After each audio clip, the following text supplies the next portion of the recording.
Mesdames, Mesdemoiselles, Messieurs, bienvenue à Métro News. Voici les principaux titres qui seront développés aujourd'hui. Une attaque à main armée survenue mardi soir dans la commune de Carrefour a fait 5 morts et plusieurs blessés. Les victimes sont pour la plupart des adolescents. La police annonce l'ouverture d'une enquête.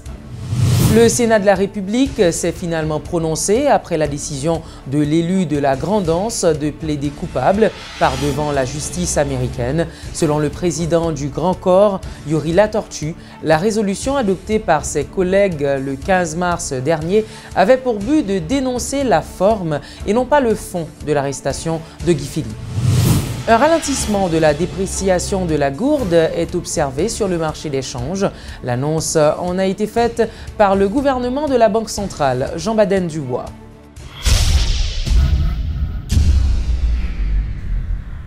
Cinq personnes, dont 4 adolescents, ont été tuées lors d'une attaque perpétrée par des individus armés à Carrefour.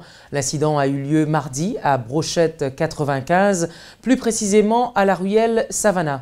Une équipe de Télémétropole s'est rendue sur place ce mercredi et a rencontré les parents des victimes.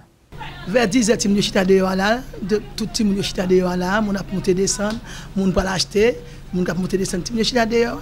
On a puis moi-même dehors, tout monter, mal couché, tout le monde chita dehors et puis pendant 10h30, fait balle la passer. Et dit coco, tout le monde courir et puis on a même un petit bout de temps. Nous attendons rien, nous courons dans la dehors, tout le monde a 5 personnes qui mourent, qui prennent balle. La police vient faire intervention, la police contrôle, il est veillé, et puis ça prend balle qui va mourir, il tabac. Moi-même, j'ai 2 mars à 16 ans, j'ai des petites familles moi-même. Oui, j'ai des petites familles, des petites 16 ans. Après ça, il y a une autre madame encore qui a un sel, il perd, il y a une qui n'a pas l'acheté, il mourit, il y a une autre encore qui mourent encore, fait 5 personnes qui mourent. Jeune, il y a 4 à 16 ans, il y a 23 ans. Je demande justice parce que les gens là, il y a des gens même sans papa est mort, et je suis passé misère pour me manger, pour me boire, pour me payer, pour dormir, pour y aller même 2 morts sur côté pour me faire enterrement. Je n'ai pas de côté pour aller, je n'ai pas de demander, je n'ai pas de devant, je n'ai pas de derrière, et pour faire enterrement, il y a 2 cadavres même.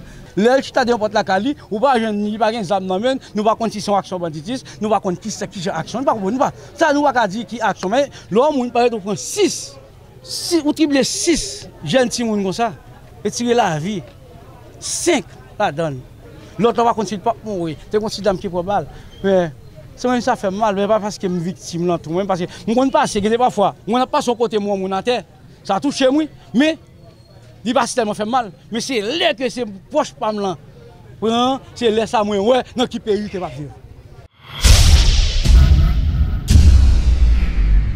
Le président du Sénat, Yuri Latortue, affirme que la résolution adoptée par ses collègues le 15 mars dernier avait pour but de dénoncer l'arrestation de Guy Philippe et son transfert aux États-Unis, et non pas de soutenir ni de protéger l'élu de la Grand'Anse qui vient de plaider coupable par devant la justice américaine. Selon l'élu de l'Artibonite, les sénateurs de la République estimaient simplement qu'un citoyen haïtien devait faire l'objet d'une procédure d'extradition en bonne et due forme avant son transfert à l'étranger. Écoutez, la Convention Albright, justement, ne parle pas d'Haïtiens arrêtés sur le sol national. Ça parle des Haïtiens qu'on aurait procédé à leur arrestation sur mer et au niveau de l'air, pas au niveau du sol. Donc, ce qui signifie que cette Convention a été même mal interprétée. Et l'on a soulevé cette question. Et l'on s'est dit, puisqu'on se réfère à cette convention pour y arriver justement à cette façon de faire, il faut justement renégocier la convention et être clair. Au contraire, on avait dit, maintenant, il n'y a aucun problème. On peut même le faire au niveau du sol, mais il faut simplement demander à un juge haïtien d'accorder, de donner l'autorisation pour la procédure d'extradition. Il y a des gens qui mal interprété la question, qui pensaient justement que la résolution Sénat, c'était pour protéger Guy Philippe. Non, pas jamais pour protéger Guy Philippe. Ni action que Guy Philippe t'a posée. Non. Guy Philippe, c'est un sénateur élu. Il a pensé qu'il doit adopter une procédure pour que lui-même, enfin, il était extradé. Donc, la question a été soulevée. Le Sénat a pris une résolution. La Constitution dit que les actes du corps législatif auront leur effet exécutoire après leur publication. Il n'a pas été publié, nous nous conformons à la loi. C'est-à-dire la résolution n'a pas d'effet. Moi-même, on connaît que le sénateur Guy Philippe t'es accusé. Oui. T'es dit que tu es complice de l'arrestation. Je dis, on pense que je dire oui, ah ouais, je raison, non. Mais j'ai été accusé sur les réseaux sociaux, mal dans la conférence, des jeunes qui campaient devant me jouer. Quand il y a ça arrivé, je me dit, sénateur Yuri Latortu, eh bien, vous avez raison, non, je suis solidaire du corps. Les autorités monétaires font état d'une hausse du déficit commercial, d'une croissance des transferts sans contrepartie et d'un ralentissement de la dépréciation de la gourde au deuxième trimestre de l'exercice 2017. Les données disponibles sur les échanges de biens entre Haïti et le reste du monde indiquent 843,3 millions de dollars américains d'importation au cours du deuxième trimestre de l'exercice 2016-2017, soit une hausse de 22,93% par rapport au deuxième trimestre de l'exercice précédent. Selon le gouverneur de la Banque centrale, Jean Baden-Dubois, cette progression est imputable à l'augmentation de la facture pétrolière qui a crû de 64,30% sur la même période pour se chiffrer à 145,92 millions de dollars américains pour le trimestre. Il a fait ces déclarations lors de sa participation à la 7e édition du sommet international sur la finance organisé par le groupe Croissance et ses partenaires. La Banque centrale poursuit les travaux nécessaires à la mise en phase de son action avec les exigences de développement du secteur immobilier. L'accent est mis particulièrement sur les contours de l'environnement financier propre à supporter l'effort de financement qui devra mobiliser l'ensemble des acteurs du système bancaire et au-delà. Nous sommes conscients des limitations d'une approche partielle où les préoccupations de coûts l'emportent sur la coordination de politiques publiques d'horizons divers. C'est pourquoi nos réflexions portent en priorité sur la mise en séquence des actions de politique qui permettront de raccourcir les délais de réalisation des objectifs. Entre-temps, la politique de stimulation du crédit en faveur du relèvement du secteur de logement suit son cours. Comme vous le savez, la BRH a pris des mesures pour exonérer de réserves obligatoires les ressources collectées par les banques et utilisées à des fins de crédit au logement et au secteur hôtelier. De même, des protocoles d'accord ont été signés avec certaines banques dans le cadre d'un programme visant à financer en des termes favorables l'acquisition, la rénovation et la construction de logements au bénéfice de clients solvables. Les réponses du marché immobilier à ces dispositions prendront de l'ampleur au fur et à mesure que s'aplaniront les contraintes de nature structurelle et institutionnelle comme celui du CADRAS. Pour contenir ce dernier problème, la BRH s'est engagée dans des réflexions pour orienter un pan de sa politique du logement vers le financement de promoteurs ou développeurs de grands projets immobiliers au bénéfice des cadres de la fonction publique, des professionnels et de la diaspora haïtienne. Lancement de la 15e semaine de vaccination dans les Amériques. La cérémonie s'est déroulée ce mercredi au palais municipal de Delma en présence de la première dame Martine Moïse, de la ministre de la Santé, Dr Greta Roy-Clément, et des représentants d'institutions internationales œuvrant dans ce domaine. Les autorités sanitaires haïtiennes espèrent, à travers cette campagne de vaccination, toucher le plus grand nombre possible de personnes. Actuellement, le pays fait face à une épidémie de diphtérie. Les couvertures vaccinales au niveau national ne dépassent pas les 70% pour les différents antigènes, en deçà de la moyenne régionale de 90%.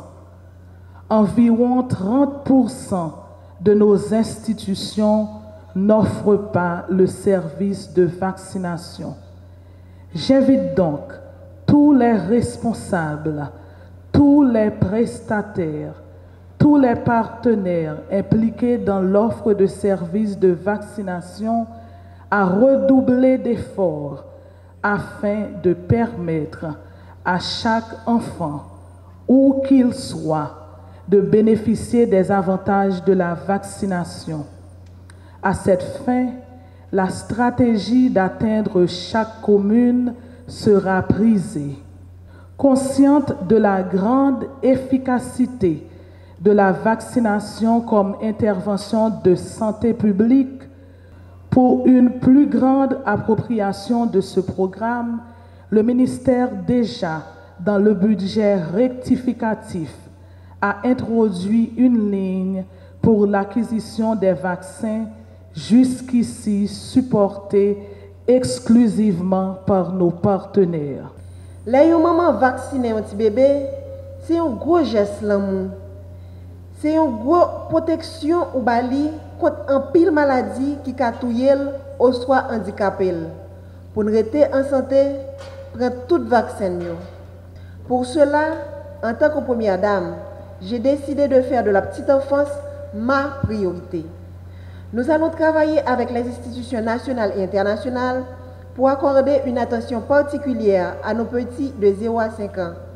C'est à cet âge qu'ils sont beaucoup plus vulnérables. Donc, je suis particulièrement touchée par cette campagne de vaccination qui permettra à nos enfants de grandir et éventuellement d'atteindre l'âge adulte sans être affectés par certaines maladies. La santé de nos enfants est capitale pour nous aujourd'hui, puisque ce sont eux qui nous remplaceront plus tard. Tant pis, maman, papa, tout le monde qui prend soin de Timonio, alba yo vaccin pour yo ka grandi en santé et vin de grand monde jam k'ap gen pour travail pour nous, k'ap gagner un meilleur sort dans la société. La Sogebank a fêté son 31e anniversaire ce mercredi 26 avril. À cette occasion, les responsables de cette institution ont dressé un bilan positif de leurs actions réalisées durant cette période. Ils en ont profité pour organiser un super tirage électronique pour les clients de la banque. Et c'est Madame Eunise Casimir, jeudi, qui a remporté la Kia Sportage 2017. 26 avril 1986, 26 avril 2017, 31 ans depuis que la Sogebank existe en Haïti. Durant cette période, la tâche n'a pas été facile, reconnaissent les responsables. Toutefois, ils se décernent un satisfait pour avoir fait de cette institution ce qu'elle est devenue aujourd'hui. Hervé Delorme est le directeur exécutif du service marketing du groupe Sogebank. Aujourd'hui, nous avons plus de 500 points de vente à travers le pays. À l'époque, tout était enregistré à la main, il n'y avait pas encore les ordinateurs qu'on a maintenant. Aujourd'hui, vous avez des succursales à travers le pays, vous avez le concept de Sogeeasy, vous avez la banque disponible sur le téléphone, Sogemobile, vous avez la banque disponible sur ordinateur, Sogebanking, etc. Donc, vous vous rendez compte qu'en 31 ans, au fait, il y a tout un chemin qui a été parcouru. Un bilan positif de la vie du responsable. Après avoir réalisé tant de choses durant ces 31 années, il est hors de question que la Sogebank s'arrête là alors qu'elle a près d'1 million de clients à servir, explique Hervé Delorme. On va continuer à travailler pour continuer à chercher et à trouver de nouvelles solutions encore pour que d'ici 5 ans, 10 ans, 15 ans, 20 ans, on ait de nouvelles solutions encore plus efficaces, encore plus rapides et encore plus sécuritaires pour que nos clients soient encore plus satisfaits. De nouveaux objectifs, de nouvelles visions, de nouvelles perspectives, rien que pour rester proche de ses clients et fidèle à son slogan « Sogebank toujours bon côté », se félicite le directeur exécutif du service marketing. Notons qu'un super tirage a été organisé ce mercredi à l'occasion du 31e anniversaire de l'institution. Le prix, un véhicule Kia Sportage 2017. Voilà, c'est tout pour aujourd'hui. Merci de votre fidélité et à la prochaine sur Metro News.